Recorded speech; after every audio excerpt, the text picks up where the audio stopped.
Bonjour. Aujourd'hui, je vais enfin pouvoir vous livrer ce dernier épisode de la série que j'avais commencé sur les papas, avec l'interview que j'attendais avec impatience avec les darons, qui sont en fait Loris et David. Je ne sais pas d'où m'était venue l'idée que l'un des deux s'appelait Alexandre, mais en tout cas, je les ai enfin rencontrés pour de vrai, et c'était une très chouette rencontre. C'était l'opportunité justement de discuter de leur projet, mais je crois qu'ils m'ont aussi ouvert leur cœur et on a discuté vraiment de leur vision de la parentalité et des besoins dans la société, mais de leur vision en tant que père, et j'ai trouvé ça vraiment hyper pertinent et intéressant. Donc je vous livre cette petite pépite et puis je vous dis à tout à l'heure.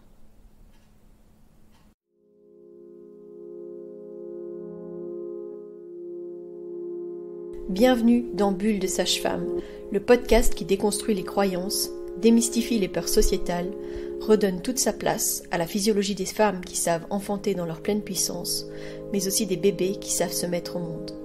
Ici, vous profiterez de l'expertise de sages-femmes pratiquant en dehors des hôpitaux, des accouchements à domicile ou en maison de naissance. Nous souhaitons que vous trouviez les outils, les informations pour que vous puissiez être les acteurs de la naissance de votre bébé, et ce quel que soit le lieu où vous avez décidé de l'accueillir. Mon nom est Mélissa Chambard, sage-femme, maman de 5 enfants.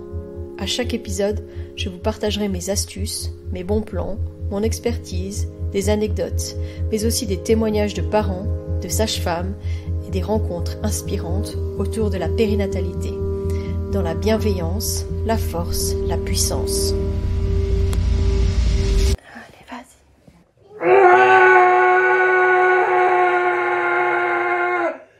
Bonjour Loris, bonjour David. Bonjour. Bonjour. Je suis ravie de vous interviewer aujourd'hui et de concrétiser enfin cette rencontre.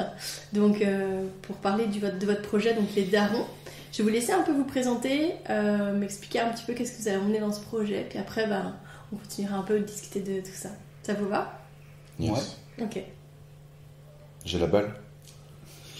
Moi je m'appelle David Dumont, je suis acteur et auteur. Je me suis formé à l'école Lassade et puis au conservatoire de Mons où j'ai rencontré Loris, dont on est sorti diplômé en 2017. Et depuis, je travaille comme acteur et comme auteur, principalement dans le théâtre. Voilà. Et pour déjà mettre les pieds dans le plat par rapport au projet, Loris et moi, on est devenus papa respectivement il y a, que je dise pas de bêtises, 17 mois. 17 mois pour moi, et toi 9 mois 10 mois. 10 mois. Elle a eu 10 mois hier.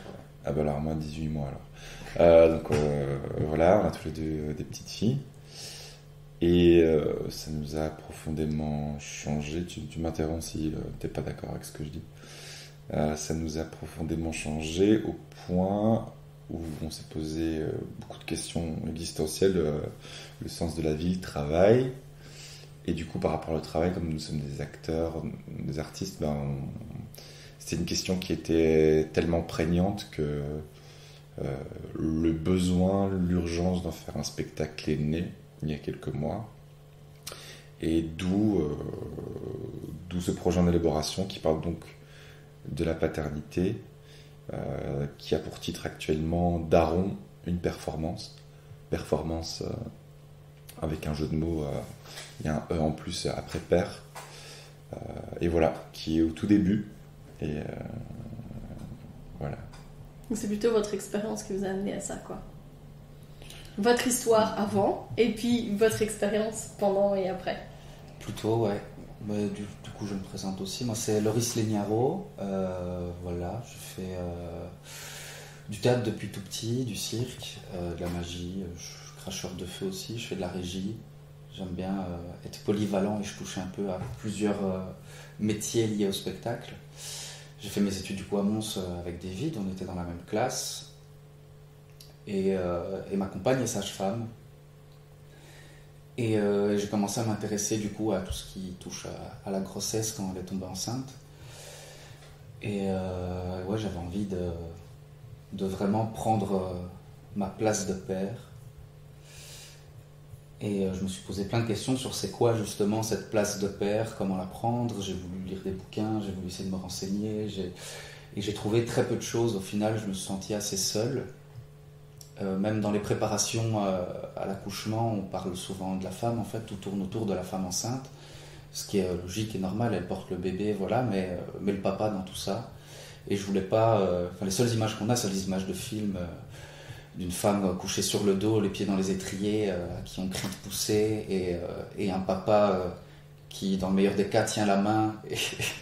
Que tombe pas dans les vapes. Ouais, ou tombe dans les pommes et on lui amène un verre d'eau, et je voulais pas être ce papa-là, quoi. J'avais envie de gérer, et ouais, ça m'a très fort chamboulé, et puis on s'est vraiment retrouvé avec David, je pense, avec cet événement-là, parce que c'est compliqué pour les hommes à l'heure actuelle, je pense, de parler de tout ça aussi, parce que Daron, c'est un projet qui va parler des papas, mais aussi des masculinités, et des hommes à l'heure actuelle, en fait. Et c'est dur pour beaucoup d'hommes dans notre société, je crois, d'être sincères entre eux, de montrer leurs faiblesses, leurs doutes, leurs questionnements, de s'avouer. Même ce qu'ils ressentent, en fait. Ouais. Oui, c'est ça, on parle peu de nos ressentis.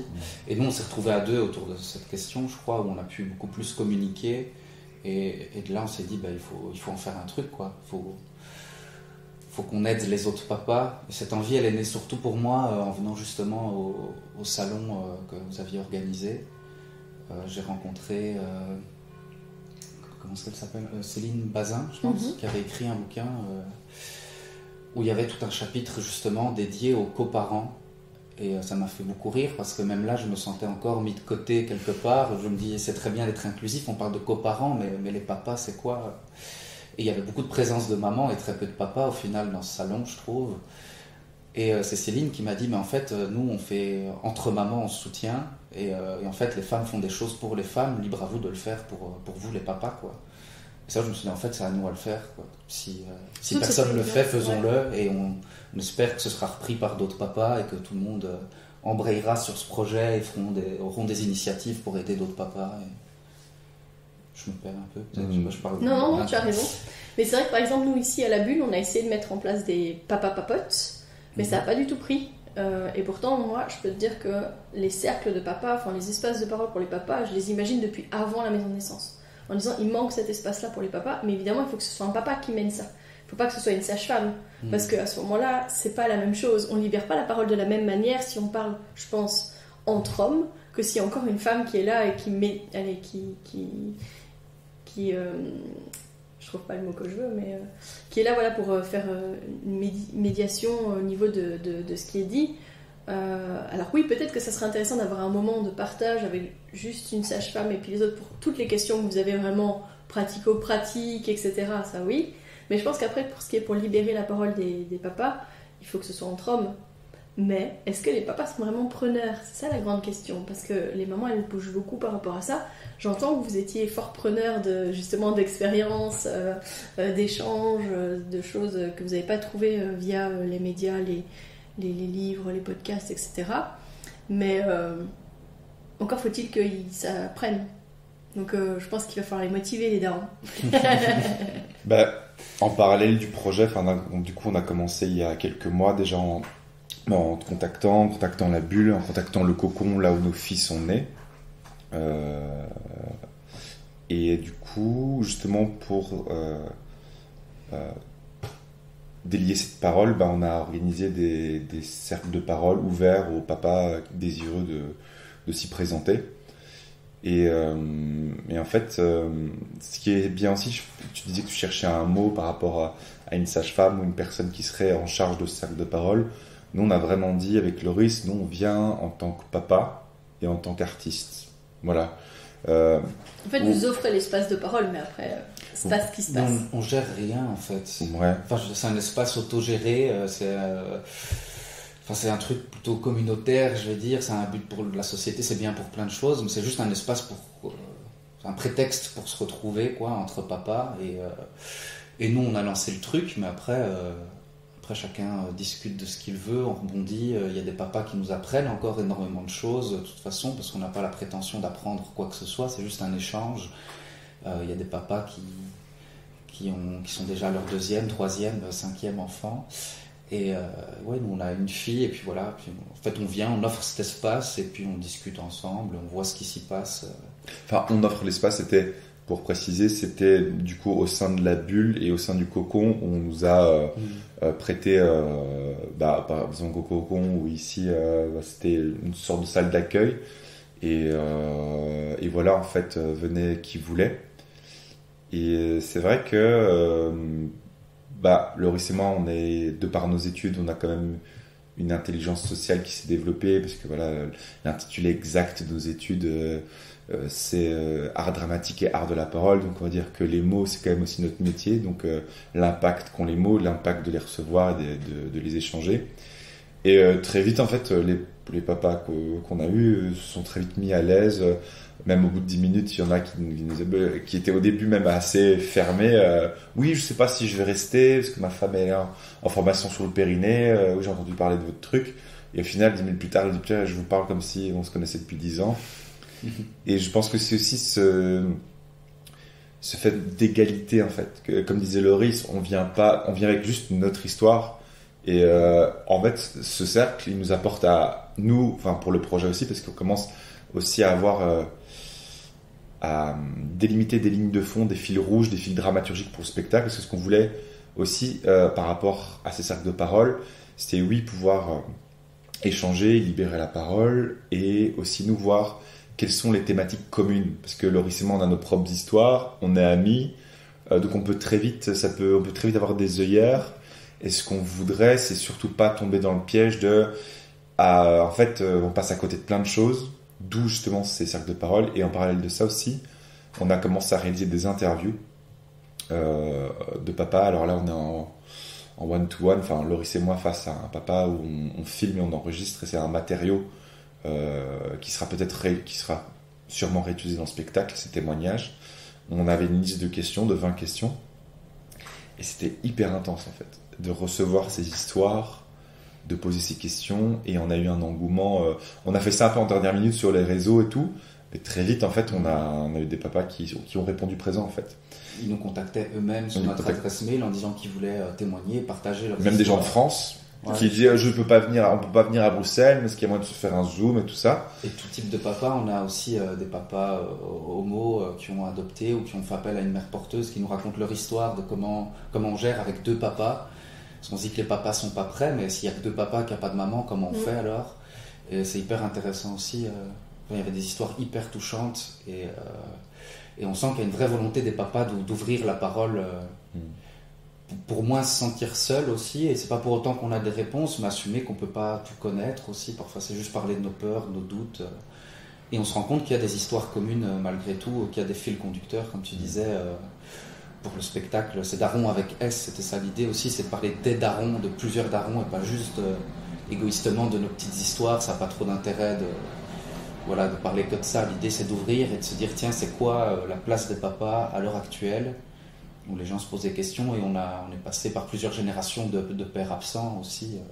Ça, c'est un truc qui nous marque très fort dans les discussions qu'on a avec les autres papas dans les interviews. On se rend compte qu'il y a une absence de transmission pour les papas. Il y a beaucoup de papas qui au final apprennent à être papa grâce à leur maman.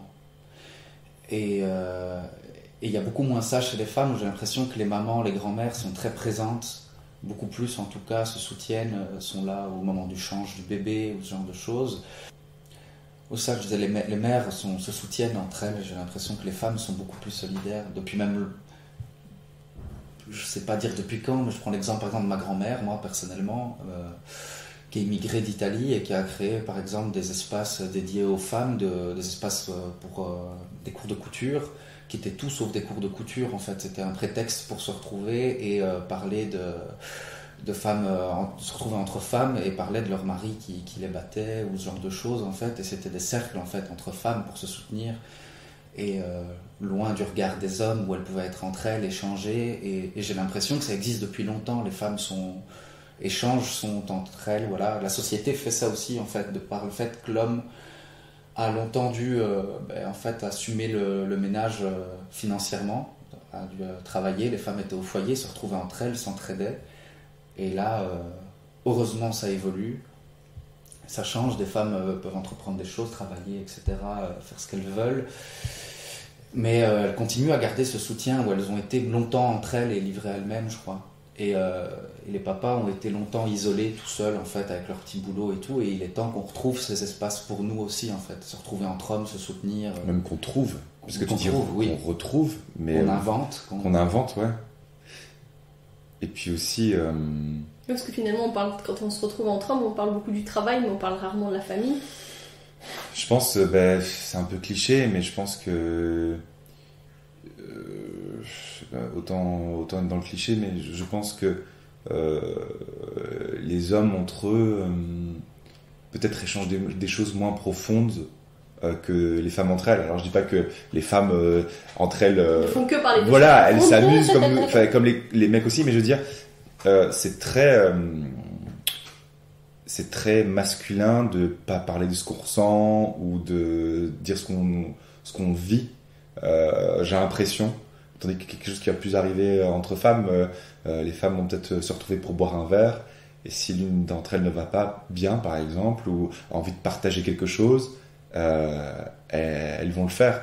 Tandis qu'un des hommes, s'ils se retrouvent, je sais pas, ça va peut-être parler de choses et d'autres, de comment ça va, de futilité, peut-être. Enfin, et c'est seulement maintenant, comme disait Loris, que les paroles commencent à se délier. Et la figure du père absent, moi je pense aussi que c'est dû de facto au patriarcat, je veux dire. Et aussi, je pense que les hommes ne prenaient pas leur place aussi parce qu'on ne leur laissait pas la possibilité de leur prendre leur place. Je veux dire, il y a 50 ans, c'était 3 jours de congé paternité. Déjà, aussi, on en reparlera plus tard peut-être, c'est tout sauf un congé. Le congé maternité, le congé paternité, le congé parental, c'est tout sauf un congé. On devrait totalement changer l'intitulé de ça. Et puis aujourd'hui, c'est 20 jours, donc plus ou moins un mois. Enfin, si on répartit ça pour les papas. Et aussi, il y a des choses qui sont avérées. Enfin, si tu as un poste à responsabilité en tant qu'homme, tu vas avoir peur de prendre tes congés.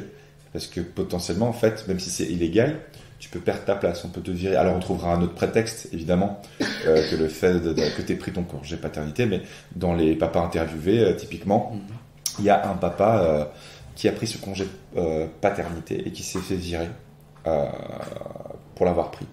Et alors, moi, par exemple, mon beau-frère, il est dans le management à Paris, à la Défense, donc des jobs... bourrés de pression. Enfin, moi je sais pas comment ils font, moi je pourrais jamais faire un travail comme ça, mais heureusement il y a des gens qui aiment bien ça et qui le font. Mais il me disait, mais tu comprends, en fait, si on prend notre congé paternité, c'est comme si on laissait tomber notre équipe. Et je dis, mais... Si on ne le prend pas, on laisse tomber notre équipe aussi. Mais c'est même pas une équipe, c'est... Enfin, oui, c'est ça.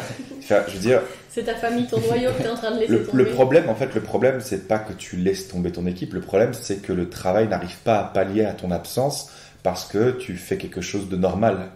En fait, c'est pas aux employés de s'adapter, ce serait aux employeurs d'aménager typiquement. Bon, ben... En plus, ils ont le temps, quoi. Enfin, généralement, enfin... quand tu dis que tu vas prendre ton congé paternité, tu vas pas le dire avant que ta femme accouche, quoi. Enfin, tu vas le dire, voilà. Enfin, j'en sais rien. Enfin, Est-ce que c'est quel côté, tu vois, où on n'a pas de date précise, tu sais jamais quand est-ce qu'elle va accoucher, et du coup c'est quelque chose d'assez vague. Et je sais que ça amène à beaucoup d'insécurité au niveau de l'employeur parce qu'en fait il sait que tu vas plus être là pendant un certain temps, mais il sait pas à partir de quand. Donc il sait pas jusque quand est-ce qu'il peut compter sur toi. Alors c'est clair qu'il pourrait en profiter pour préparer le terrain pour que le jour où tu viens plus parce qu'elle est accouchée, ben, tu puisses partir sereinement et que tout soit mis en place. Mais en général, ça se passe pas comme ça. Clairement. Moi, je trouve que j'ai eu la chance comme j'ai une compagnie aussi de théâtre, on fait plutôt du théâtre de rue, etc. On bosse entre amis. Et du coup, on s'était arrangé entre nous et moi, j'ai eu la chance d'avoir un plus long congé de paternité. Où j'ai pas eu de revenus, mais c'était un choix. Et j'ai pris mon congé déjà avant l'accouchement en fait. Et je trouve que c'est une solution aussi parce que tu parles on ne sait pas trop quand ça va arriver, mais parce qu'on fait quelque chose en fait de très fixe. Il y a autant de jours à prendre à partir de l'accouchement, mais sur la fin de grossesse, c'est important aussi que le père soit présent en fait. Enfin, et même pendant toute la grossesse en fait. Mais comment Je pense que le congé de paternité devrait démarrer au moins 1 mois avant l'accouchement. Bon, on ne sait jamais vraiment comment ça va se passer, mais il y a des petits signes quand même, voilà, on se doute. Et moi, j'ai eu presque 1 mois, en fait, avec ma compagne avant qu'elle accouche, et encore 1 ou 2 mois, je ne sais plus, après qu'elle ait accouché. Je pense que j'avais pris 3 mois au total, il me semble, avant de reprendre le boulot. Et ça m'a fait beaucoup de bien, elle aussi, pour la petite aussi. Enfin, c'est un changement de vie énorme, en fait, pour tout le monde. Et je me souviens qu'à l'époque, c'était pas 10 jours, je crois même, de congé de paternité. Je crois que c'était 2 semaines. C'était 15 jours. C'était 15 jours jusqu'en 2021, début 2021, je pense. Et je me suis dit, je me souviens, après ce moment-là, au final, c'était le moment le plus simple pour nous. C'est le moment où en fait on a de l'aide des amis, de la famille, on est sur son petit nuage, enfin pour nous en tout cas c'était ça. Et au moment où les complications sont arrivées, où on a commencé à être dépassé dans les lessives, dans le ménage, dans les courses, où la petite a commencé à avoir des coliques, où elle avait du reflux, les gens passent moins, aident moins parce qu'il y a un truc qui s'installe de c'est normal, ils sont parents, ça a eu à gérer maintenant. Et en fait c'est le moment où tout devient beaucoup plus compliqué qu'on nous dit en fait il faut retourner au travail. Et ça je trouve ça horrible en fait parce qu'il y a un sentiment énorme d'abandon déjà chez le père. Enfin moi je me suis senti abandonné de par la société, de la famille, les amis, enfin tout ça. Et pour la mère encore plus parce qu'à un moment moi j'ai pu rester heureusement, mais je me dis pour les autres waouh, en fait t'as pas le choix quoi, tu retournes au boulot point, et la mère elle est toute seule, elle doit tout gérer quoi. Ouais, et je pense que les séparations, il y a un pourcentage, je ne sais plus exactement lequel, mais que beaucoup de séparations surviennent suite à l'arrivée d'un enfant. Et je pense que justement, tout découle, je pense, ou du moins une grosse partie, découle de ce fonctionnement-là, en fait, du fait de ne pas pouvoir, comme tu disais, c'est des grands changements, de pouvoir vivre ces changements, en fait. Parce qu'en fait, si tu peux même pas... être ensemble pour parler, échanger, comment on s'organise, parce que du coup on est une famille, on est aussi un couple, mais maintenant on est aussi une famille. Si t'as pas du temps à ménager pour en discuter, échanger, dire ce que tu ressens, dire ce que tu désires, sur quoi tu rêves, en fait tu mets des non-dits sur plein de choses et on sait bien que la communication c'est quelque chose d'extrêmement important, donc c'est des choses sur lesquelles tu communiques pas et puis ça devient un problème. Et puis c'est un problème que tu peux pas éclaircir, résoudre, et puis les gens se séparent. Il y a aussi le fait... moi je trouve ça important. Idéalement, je trouve que la mère et le père devraient être présents pendant la première année de vie de l'enfant. Au minimum. Après ça, on recommence à travailler, on verra. Il y a des pays où ça se fait. Hein. Ouais, mais je trouve que franchement, ça c'est le top quoi. C'est de l'investissement. Finalement, en fait, c'est de l'investissement sur la santé... physique et émotionnelle des adultes de demain. Et ça, tant que la société ne l'aura pas compris et qu'elle pense que la rentabilité c'est le travail et de remettre les gens au travail, c'est toujours mettre le profit avant l'humain. Alors qu'en offrant la possibilité d'avoir un vrai congé de paternité, un vrai congé parental, effectivement, il faudrait trouver un autre mot que congé, mais ce temps-là qu'on peut avoir avec cet enfant-là, déjà c'est un cadeau. Dans le sens où c'est quelque chose qu'on vit qu'une fois pour cet enfant-là. Et puis, ça permet quand même d'avoir un lien vraiment fort, ça permet d'avoir un allaitement beaucoup plus long, ça permet d'avoir une équité au niveau des tâches, au niveau des liens avec le bébé, parce qu'il y a aussi beaucoup de papas qui disent, en fait, moi, je veux la prendre ma place, mais en fait, le bébé il est tellement tout le temps avec sa mère qu'en fait, moi, j'ai du mal à la prendre. Et que quand je le prends, en fait, il y a un sentiment un peu de forcing, là, oui, je vais le faire, mais il n'a pas envie que je le fasse moi, en fait, mais je vais le faire parce que je veux prendre ma place. Ça permettrait aussi d'avoir moins de congés pour enfants malades en fait, parce que toutes les fois où les enfants ils commencent la crèche à 3 mois, puis à 3 mois en fait ils enchaînent les maladies, et puis du coup les parents ils sont obligés de prendre des congés parce que le bébé est malade. Voilà, c'est tout ça en fait. Et puis même, tu parlais d'allaitement, mais l'allaitement ça aide aussi pour tout ce qui est défense immunitaire, etc. Ça fait que du bien. Tout à fait. Et des parents investis, ça crée des enfants plus... autonomes, qui ont plus grande confiance en eux, ils savent qu'ils peuvent compter sur nous aussi. Il y a vraiment un impact, je crois, dans l'évolution, dans l'éducation, qui peuvent créer, comme tu dis, des adultes de demain beaucoup plus épanouis. Il y a plein de termes comme ça qui me viennent, je pense que c'est important. Et aussi par rapport à la place de la femme à l'heure actuelle, et même dans le ménage, on fait beaucoup de choses par habitude, et j'avais entendu, je sais plus dans quel podcast on parlait de ça, et j'avais jamais remarqué cette chose-là. Où, en fait, comme les pères reprennent très vite le boulot, la femme n'a pas le choix que d'assumer, en fait, la cuisine, les lessives, le ménage, les tâches quotidiennes. La nuit. Les nuits. Les nuits parce que lui, il va travailler. Lui, il doit Souvent, travailler, il doit être en forme, c'est ça, Ouais. il doit se reposer, et du coup, elles prennent ça sur elle, et c'est beaucoup de choses qui, même une fois que le temps passe et que la mère reprend le boulot, en fait, elle a tellement dû le faire, elle a pris l'habitude, elle est plus efficace que le père dans ces tâches-là parce qu'elle l'a fait plus souvent, elle sait comment ça marche, elle a l'habitude, elle s'est organisée, elle a son planning, elle sait quel jour elle fait ses lessives. Et en fait, même quand c'est passé, c'est très dur de réinverser cette tendance parce que du coup... D'équilibrer, quoi. Ouais, parce que les hommes ont perdu complètement cette place-là et ne s'y intéressent plus parce qu'évidemment, c'est plus facile de rien faire. Et je pense que ce serait l'inverse, ce serait pareil, que ce soit un homme ou une femme, hein, et les femmes aussi ne relaissent pas cette place-là parce qu'il faut avancer, voilà, et elles gardent cette place par habitude, par... Du coup, elles ont un full-time job, plus un autre temps de travail à la maison, finalement, qui est Alors que assez si les grand. deux seraient là, il y aurait vraiment tout ce temps d'organisation d'une nouvelle vie à trois, c'est un changement énorme, de dire tiens, qu'est-ce qu'on fait au niveau des tâches, comment on organise... la famille, quoi, quelle place on prend, se laisser du temps. C'est pas rien en fait de passer d'un couple à une famille. J'entendais aussi dans un autre podcast sur le couple, c'est un truc assez connu. Dans le couple, on parle beaucoup du 1 + 1 égale 3, où il y a moi, ma personne, ma compagne, et puis il y a notre couple qui forme une troisième entité qu'il faut faire vivre, pour laquelle il faut aussi donner du temps. On a besoin de temps seul, mais du temps ensemble. Et en entendant ça, moi, ma compagne était enceinte à ce moment-là, et j'ai commencé à faire le compte pour moi-même de tiens, combien on va être d'entités après dans la famille, parce qu'on se dit on est 3, mais en fait c'est beaucoup plus que ça, parce qu'il y a le papa, la maman, l'enfant tout seul, puis il y a le lien du couple, en gros, du papa et de la maman. Il y a le lien père-fille ou père-fils, enfin le papa et l'enfant, il y a le lien de la maman et son enfant, et puis il y a la famille, il y a les trois ensemble, quoi. Le papa, la maman et l'enfant. Et du coup, au lieu de faire vivre 3 entités, avec rien qu'un être qui arrive, on passe de 3 à 7 entités à faire exister, et pour lesquelles il faut ménager du temps, et c'est un truc de fou, quoi. Ça prend du temps, ouais. Ça demande de l'investissement, et de s'octroyer ces moments-là aussi. Tu parlais de papa qui voulait prendre leur place et de bébé qui était fort collé à la maman ou ce genre de choses. Moi, pour le moment, je travaille beaucoup et je sens que ce matin, ça m'attristait un peu. J'ai l'impression que la petite, elle s'accroche beaucoup à sa maman. Elle m'a moins vu, j'ai dû beaucoup travailler. Et ça fait partie des entités à faire exister. Et je crois qu'ici, dès que j'aurai un peu plus de congés, je vais laisser du temps un peu pour ma compagne, pour elle toute seule, et son entité à elle, parce qu'elle a peu existé, et qu'elle aille faire du shopping, voir des copines, aller boire un verre, aller au resto.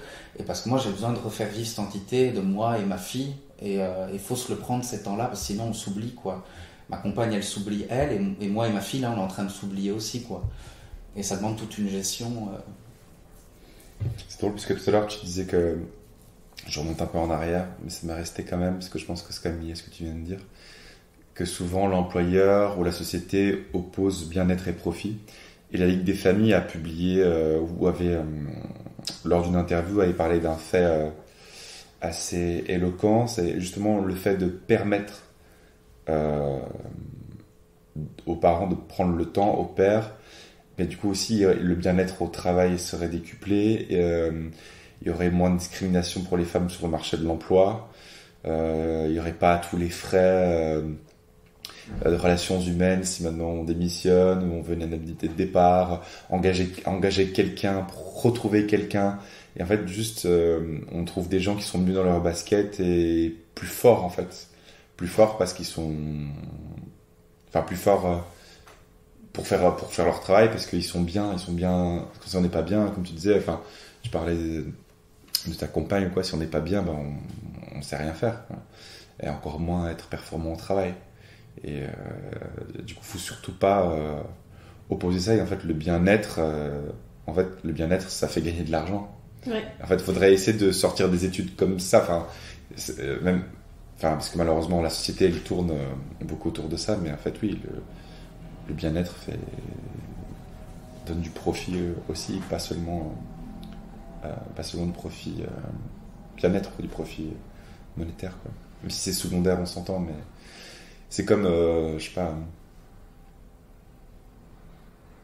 quand ce sera accepté que, je sais pas, que l'eau c'est précieux, que la nature est précieuse, et qu'en fait ça peut rapporter aussi de l'argent, enfin je veux dire, parce que malheureusement on tourne beaucoup autour de ça encore une fois, peut-être qu'on commencera à sauver un peu plus la planète, enfin je sais pas, c'est horrible même si on se le dit tous en tant que citoyens et citoyennes, mais celles et ceux qui dirigent tout ça ne l'entendent pas de cette oreille quoi, malheureusement.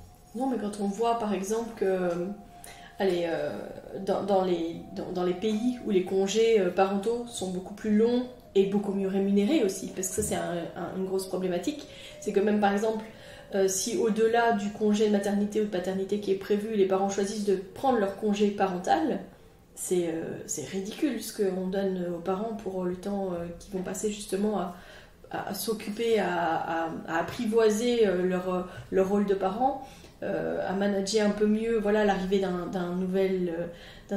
d'une nouvelle personne dans leur famille. C'est pas rien. Et pourtant, la société, elle te dit que tu peux vivre avec vraiment rien, quoi. Vraiment. Sauf que on a tous des charges, on a tous des obligations, etc. Donc il y a aussi beaucoup de gens qui me disent moi j'aurais voulu passer plus de temps avec mon bébé, mais en fait je dois le remettre à la crèche parce que je peux pas vivre avec ça, quoi. Sachant que la crèche leur coûte quand même déjà aussi un prix qui est quand même assez fort. Ça, la crèche, justement, je trouve que c'est un gros problème et on n'en parle pas assez non plus. Par exemple, nous, on a commencé à contacter une crèche avec ma compagne quand elle était enceinte de 6 mois. Et je caricature, mais c'est quasiment ça. On nous a un peu rionné au téléphone. Mais monsieur, il fallait appeler il y a 3 mois, quoi. Donc, au moment où tu l'annonces à ta famille, faut presque avoir contacté une crèche avant, peut-être même encore avant, au moment où on urine sur le test de grossesse, vite c'est positif, appelle une crèche, quoi. C'est limite ça. Et puis on nous dit mais c'est trop tôt, vous devez rappeler plus tard, et puis c'est trop. Et je sais qu'à Berlin, parce qu'il y a ma compagne elle a de la famille, il y a d'office une crèche disponible pour chaque enfant qui vient au monde. Et ça, je trouve que ça devait être aussi. Mais les enfants vont pas à la crèche avant au moins 1 an en Allemagne. Non, si justement, je sais pas en Allemagne, mais en tout cas, si les parents désirent mettre l'enfant à la crèche, il y a une place qui est là pendant au moins 1 an, parce que peut-être il y a des obligations. Enfin, c'est ce que le cousin disait. Et je trouve ça trop bien parce que ça aussi, ça peut créer des problèmes. Enfin, on doit réquisitionner. Moi, je me souviens que ma mère devait poser congé pour garder ma fille pour que moi je puisse travailler. Enfin, c'était complètement délirant, quoi. Et c'est pas quelque chose de normal non plus. Non, tout à fait. Ça, c'est complètement fou même. Et on n'a pas tous le grand-père ou la grand-mère qui peut prendre le relais et qui peut effectivement prendre congé pour s'occuper de l'enfant le temps que nous on aille travailler, quoi. C'est pas possible non plus. Donc, Puis même ça peut être positif parce que du coup ça crée un lien entre les grands-parents mais ça peut aussi créer des tensions. Enfin, par exemple, ma mère me l'a pas dit heureusement, mais je comprendrais tout à fait. Elle me dit écoute, mon grand, je peux pas à chaque fois poser congé, malheureusement j'ai des congés limités aussi, et ce que je peux totalement comprendre, mais en venir à ce genre d'extrémité, ce serait dommage. Alors heureusement ma mère elle est incroyable, c'est une super grand-mère. Mais tout le monde n'a pas la chance non plus d'avoir une famille sur qui peuvent compter et qui peuvent venir garder l'enfant. Nous, on a commencé sans, par exemple, et là, on est en train de se poser la question. On aimerait bien mettre la petite à la crèche. Puis c'est une volonté que nous, on a aussi, parce qu'on sent qu'elle a un besoin de sociabiliser. Je pense que ça peut lui faire du bien aussi pour d'autres choses, en fait, d'être en contact d'autres enfants, de jouer, d'apprendre, d'avancer. Elle est très curieuse, elle a besoin de beaucoup, elle demande beaucoup de temps aussi, du coup, pour réinventer des jeux. Et avec le boulot, là, ça devient compliqué pour nous deux, donc on aimerait bien trouver une crèche. Mais comme tu disais, même au niveau du coût, on est en train de chercher. Et hier, on en discutait justement avec ma compagne. Elle me dit, en fait, si on veut une crèche, je vais devoir arrêter mon mi-temps parental et retravailler plus. Mais du coup, il faut qu'on fasse le calcul de est-ce que c'est intéressant de la mettre à la crèche pour travailler plus, ou est-ce que je vais gagner suffisamment, voire pas assez, que pour pouvoir payer la crèche, Et au final, je vais être plus souvent au boulot, moins avec ma fille, pour pas gagner forcément plus d'argent. Et alors, dans ce cas, on reste comme on est. Enfin, il y a toute une série de calculs comme ça liés au bien-être et au financier, où c'est très compliqué de se dire c'est quoi le mieux pour elle, pour nous et pour le portefeuille familial. Et c'est un gros casse-tête, là, de se dire on va être disponible combien de jours, combien on va gagner, est-ce qu'on va être capable de payer cette crèche, du coup, c'est un peu compliqué. Du coup, moi, je suis déjà au taquet pour les inscriptions maternelles. Là. Mais du coup, j'appelais et on m'a dit, monsieur, ça, vous avez 1 an d'avance, là, vous pouvez attendre 1 an. J'ai dit, ok, d'accord, très bien. C'est vrai et c'est pas vrai, hein, parce que moi, je sais que pour ma deuxième, je l'ai inscrite dans une école d'immersion en anglais dans un village juste à côté. Elle avait 3 mois et il y avait déjà 20 inscrits, je pense, pour l'année où elle était censée rentrer. Alors finalement, on n'a pas fait le choix de cette école et ça, donc on a libéré une place, mais c'était quand même assez fou, quoi. Ouais, donc c'est vrai et c'est pas vrai. Donc c'est pas évident. Ouais, mais ouais, et puis toutes les écoles fonctionnent pas pareil. Moi j'ai déjà rempli une préinscription que je dois reconfirmer d'ailleurs ici en septembre. Et puis là. Elle a 18 mois, quoi. Ouais. et en novembre, d'ailleurs, il faudrait que je monte un groupe. Moi, ce que j'aimerais bien faire, c'est il y a à partir d'une date en novembre, on peut commencer à appeler les écoles et c'est un peu. Il y a des tirages au sort, c'est premiers inscrits, etc. En maternelle pour certaines maternelles, pour certaines classes, même des écoles communales. Parce qu'il y a. Oui. Et alors, du coup, moi, j'aimerais vraiment réquisitionner une bande d'amis. On prend tous nos téléphones, chacun sa liste d'écoles à appeler. Comme ça, je peux inscrire ma fille dans le plus d'écoles possible pour être sûr d'avoir une bonne place. Dans une école qui nous convient, quoi. Enfin, à Bruxelles, c'est aussi ça. Enfin, je veux dire, c'est absolument via Bruxelles. Mais quel système de fou! Ah oui, tirage au sort, premier inscrit. Mais c'est comme quand on voyait encore il y a quelques années les secondaires, les parents qui campaient devant l'école. Ouais. Mais même en supérieur, hein. Quand je suis arrivée en Belgique, il y avait des gens qui squattaient devant les écoles pour les inscriptions. Ouais. Ouh, ça me paraît loin tout ça et ça me paraît fou quand même. Ouais, c'est fou, hein. Alors que c'est normal d'inscrire son enfant, enfin, à la crèche ou à l'école. Enfin, c'est les choses de la vie, quoi.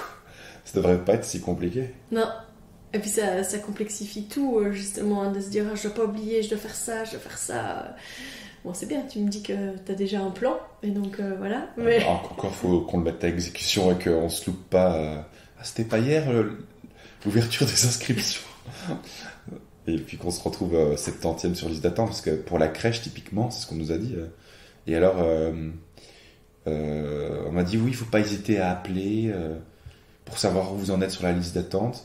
Et alors, ce que beaucoup de gens nous ont conseillé, c'est de jouer à la comédie au téléphone. Je dis mais non, ça n'a pas de sens. Je vais pas jouer la comédie. Oui, il faut dire que tu es au bord du burn-out, que tu as vraiment besoin d'une place. J'ai dit non, parce qu'il y a peut-être vraiment des gens qui sont au bord du burn-out et qui ont vraiment plus besoin d'une place que nous. Enfin, nous c'est difficile, c'est compliqué. Et moi je me souviens à un moment je disais juste la vérité. Je disais écoutez, voilà, on n'a pas de crèche. Je dis ce n'est pas normal que moi je puisse retravailler et que ma femme ne puisse pas retravailler. Ce n'est pas normal. Et du coup j'ai développé ça. Et en début de conversation, il n'y avait pas de place. Et du coup, vers la fin de la conversation, il y avait peut-être moyen d'avoir une place. Et alors elle devait demander à une maman d'enlever sa fille un jour à la crèche. Et c'était une maman qui était au CPS et tout ça.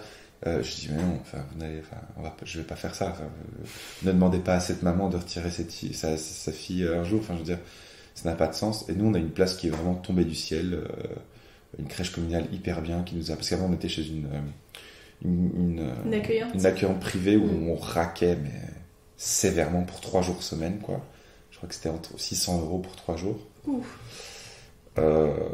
Par mois, hein, donc. Oui, mais quand même. Bah oui, donc c'est quand même beaucoup d'argent. Et puis là, maintenant, c'est en fonction des revenus, donc c'est un loyer pour certains. Ah, mais c'est quasiment, c'est presque un loyer. Et après, leur système à elle est aussi très précaire en fait. Donc en tant qu'accueillante, c'est aussi pas un truc très confortable. Donc en fait, personne n'est bien loti dans l'histoire. Ouais. Ni les parents, ni les accueillants, ni les enfants finalement, parce que on se retrouve dans des situations qui sont pas confortables. Donc à nouveau, on est dans le profit et dans le système qui fonctionne, qui vivote là. On est toujours à flux tendu là. On a des places, mais on n'a pas de place. On a des. Voilà. C'est pas confortable pour personne en fait. Puis, enfin, nous on vit avec ma compagne, on vit à Uccle. C'est quand même assez huppé là où on vit. C'est vraiment, c'est un business. Enfin, il y a des crèches, c'est 2 000 € par mois. Et en fait, si tu veux vraiment, ou que tu as vraiment besoin de mettre ton enfant dans une crèche, pour celles et ceux qui ont des bons salaires, ils vont être capables de payer cette somme parce que tu veux que ton enfant aille bien. Il faut gagner 2 000 € par mois déjà. Oui, c'est sûr. Non, mais je veux dire, on s'est vraiment renseigné, on a visité des crèches et c'était. Donc sur le site, déjà, il n'y a pas de prix, c'est bizarre. Peut-être c'est adapté aux revenus des parents. En l'occurrence, c'est pour la crèche dans laquelle notre fille est actuellement. Et c'était des prix assez astronomiques. On se dit, waouh, en fait, non, c'est au-dessus de nos moyens, on va venir chez vous, quoi. Je me dis, mais waouh, ça fait. Il y a 40 enfants, 2 000 €, 80 000 € par mois. C'est un business. Ouais. C'est ouf. Ouais. Mais alors que, ouais, si en fait les parents pouvaient juste s'occuper de leurs enfants et qu'on leur laissait le temps, voilà. Enfin, pour ceux qui l'ont envie en fait. Hein. Aussi, pour oui. ceux qui le souhaitent. Mais moi, je vois rarement des mamans qui, quand ils doivent déposer leur bébé à 3 mois à la crèche, mais le font de bon cœur. La plupart du temps, elles disent oh, j'ai pas envie, c'est trop tôt, etc. Si elles voulaient maintenir leur allaitement, c'est parfois plus difficile quand même à ce moment-là de continuer à tirer, puis donner le lait à la crèche. Puis, donc c'est beaucoup de choses qui sont mises dans la balance, mais qui sont pas du tout confortables pour personne. Et alors le mois de congé paternité, ça c'est une blague quoi. On a à peine atterri.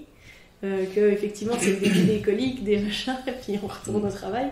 C'est quand même assez compliqué. Ouais. Mais moi j'ai envie de revenir un peu sur le sujet de votre spectacle en gestation pour le coup.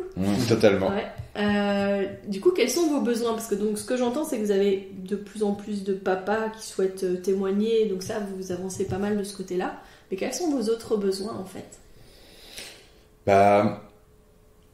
Des besoins tout simplement financiers, premièrement, parce que déjà en Belgique, dans le théâtre subventionné, enfin dans le théâtre dit institutionnel, la quasi-totalité de l'argent provient de l'argent public, donc de la Fédération Wallonie-Bruxelles. Donc pour ce faire, il y a plusieurs moyens d'y avoir accès. Soit on est très bien loti et on a ce qu'on appelle un contrat programme. On reçoit de l'argent chaque année, tous les 3 ans, et en fonction de ça, on a des comptes à rendre, entre guillemets, on s'engage à créer un spectacle, par exemple sur la paternité. Si maintenant, Loris et moi, un jour, on invente une compagnie, ça marche très bien pour nous, et du coup, on va établir un programme, une sorte de charte, et du coup, on devra répondre à cette charte, et en fonction de ça, on aura de l'argent.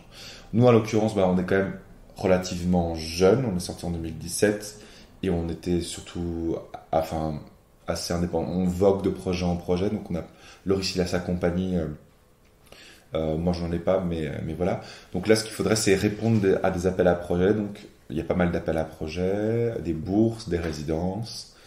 Et puis généralement, ce qui se fait, c'est on appelle des programmatrices pour venir voir des étapes de travail. Et généralement, à l'issue de ces étapes de travail, généralement, on nous dit « Ah, c'est pas mal, vous devriez peut-être faire plus comme ça. » On se rappelle et très souvent, on va pas se mentir, ça débouche sur pas grand-chose. Donc, généralement, pour le théâtre institutionnel, ce qui fonctionne, si le projet est destiné au théâtre institutionnel, c'est ce qu'on veut, mais surtout pas que. On veut pas que jouer pour les gens qui vont au théâtre, et j'ai envie de dire surtout pas.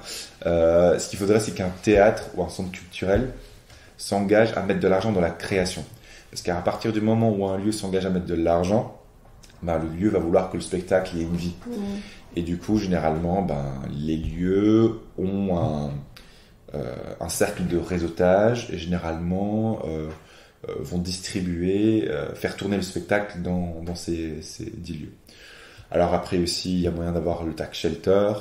Donc ce sont des revenus qui sont issus d'entreprises, qui sont déduits des impôts des entreprises et qui sont dédiés à la culture. Du mécénat en fait. Du mécénat, voilà. Donc, d'une certaine manière, c'est du mécénat qui va dans la culture et du coup, eux payent moins d'impôts. Grosso modo, c'est comme ça. Ça fonctionne aussi dans le cinéma et de plus en plus dans le théâtre depuis quelques années. Et enfin, là, j'expose un peu plus ce qui est financier, parce que tu dis ce dont on a besoin. C'est quand même principalement de l'argent et du soutien. Finalement, il y a le crowdfunding. Voilà, ça je pense que c'est ce qu'on voudrait faire. C'est le dernier recours. Si jamais on n'a pas assez d'argent, parce que faut savoir que pour le moment, Loris et moi, on est à 2 sur le spectacle. Pour le moment, on est à 2 au plateau. À mon avis, ça va pas bouger à ce niveau-là.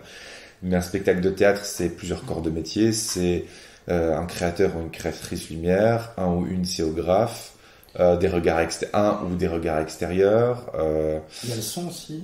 Le son. On part sur quelque chose plutôt performatif, mais il y aura certainement de la danse. On est en train, le stade des idées là qu'on développe, mais il y aura toute une création sonore. Création vidéo, création sonore. Les costumes. Les décors. Peut-être que Laurie, c'est enfin, on va parler de performance, peut-être qu'on va aussi éventuellement danser. Alors on sait bouger, tout ça, mais peut-être que si on veut creuser des sillons spécifiques, on va peut-être faire un workshop pour une sorte de danse qui nous plaît. Du coup, on va devoir investir de l'argent pour nous acquérir du savoir pour pouvoir atteindre un certain niveau sur le plateau.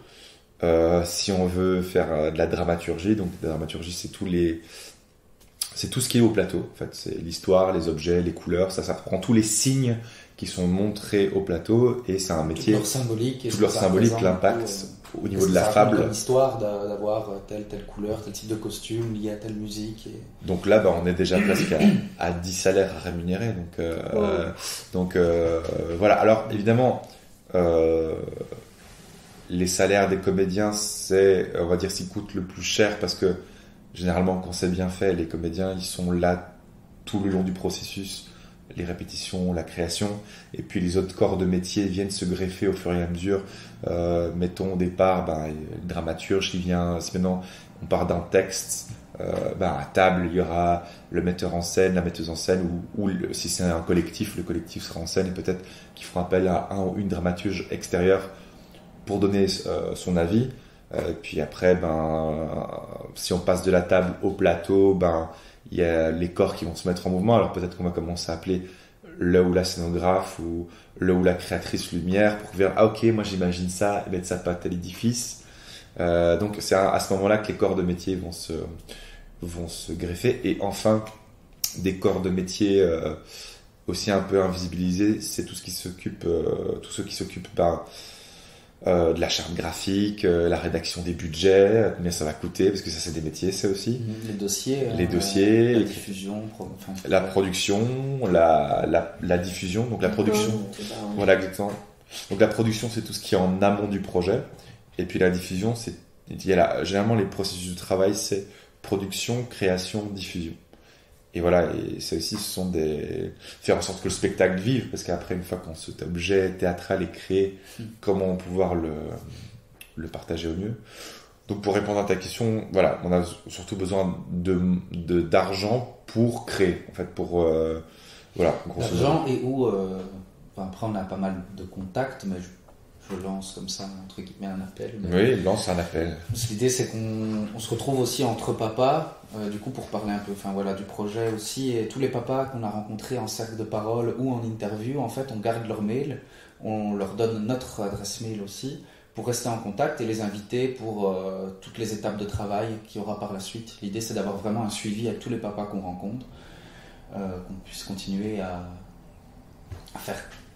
vivre un cercle de papas, je vais dire, autour de ce projet. Mais les intégrer à la création tout du long, en fait. Et du coup, s'il y a des papas qui ont des idées, qui sont motivés, j'en sais rien, qui partagent... Dernier cercle de parole, j'ai rencontré un papa qui a un carnet et qui écrit pas mal de choses et qui savait pas quoi en faire.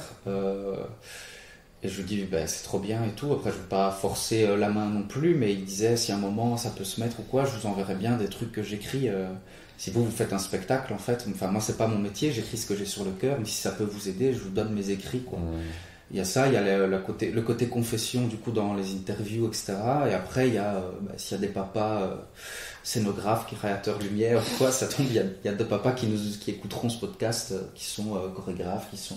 S'ils veulent aussi participer à la création, en fait. Oui, après, tu vois, faudra les rémunérer aussi. Enfin, je ne sais pas parce qu'ils sont papas que ça ne déroge pas l'idée, c'est d'être un maximum de papas à s'entraider aussi autour de ce projet, quoi.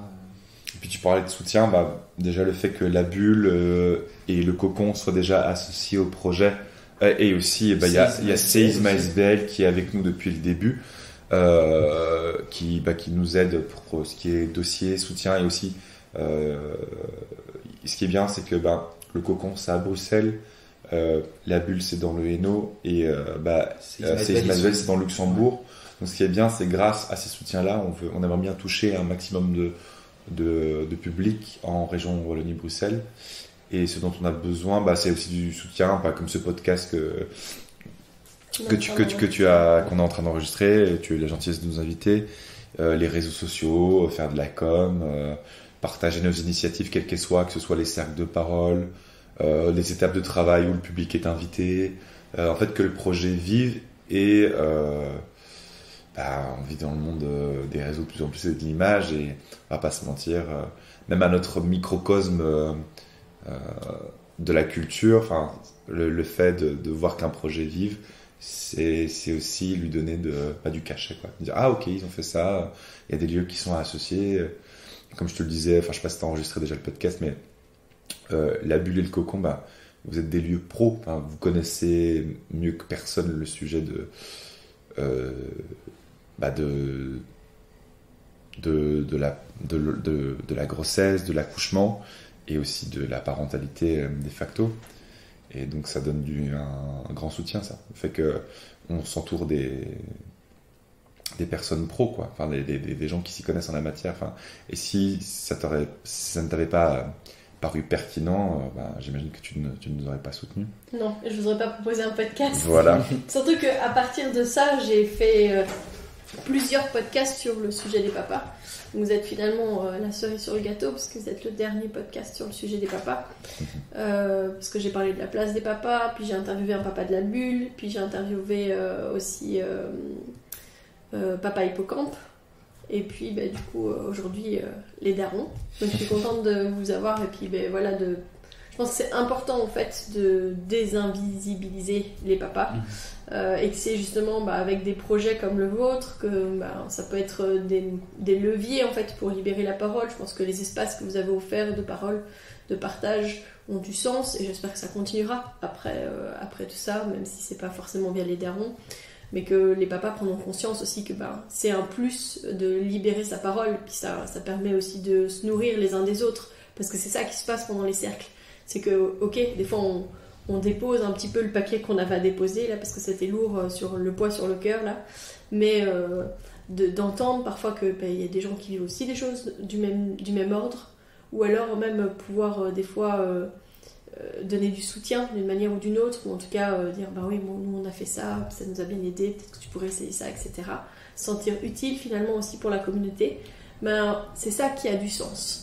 Et tant qu'on n'a pas pris conscience que c'est ça qu'apportent les cercles, je pense que ça fait un peu des petits flops. Et il faut juste arriver à convaincre les papas et ce serait chouette qu'ils puissent aussi être preneurs de ce genre de lieux et de rencontres. Donc voilà, je suis vraiment très contente de vous avoir rencontré aujourd'hui. En vrai aussi, parce que c'est vrai que j'ai eu beaucoup de téléphones, mais pas en vrai, mais c'était une bonne rencontre aujourd'hui. Et puis hâte de vous rencontrer, de vous revoir, de voir l'évolution de votre projet, peut-être de vous voir aussi à notre prochain salon au mois d'avril. J'aimerais bien qu'on arrive à mettre en place quelque chose ensemble pour que justement il y ait aussi la place des papas qui soit bien là. Et, 13 et 14 avril 2024. Ouais, très bien, c'est bien, vous avez pris note. Yes. Donc parfait. Et puis moi je vous souhaite en tout cas le tout bon. Si on a moyen de continuer à communiquer avec vous, on le fera avec grand plaisir. Et d'ici là, bonne suite. Merci beaucoup.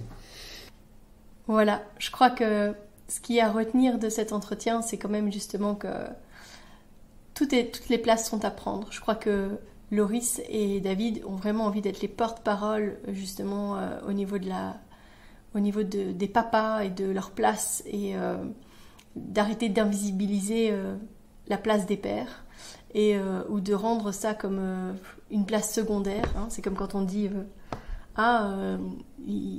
il garde ses enfants, il fait du babysitting. Non, il fait pas du babysitting, il s'occupe de ses enfants. C'est comme Loris me disait que avant, pendant la grossesse, il s'est beaucoup préparé et il a lu beaucoup de livres et il a essayé d'écouter beaucoup de podcasts. Il m'a dit que justement, il s'était vite retrouvé avec un manque, qu'il y avait beaucoup trop de choses qui n'étaient pas assez axées sur les pères. Et il m'a dit, en fait, les seules choses auxquelles j'ai été confrontée, beaucoup de choses, c'était, par exemple, tu ne seras jamais prêt, un kit de survie pour futur papa et jeune papa. Il disait, mais moi, j'ai pas envie d'un kit de survie, en fait, je veux être prêt. Je veux pouvoir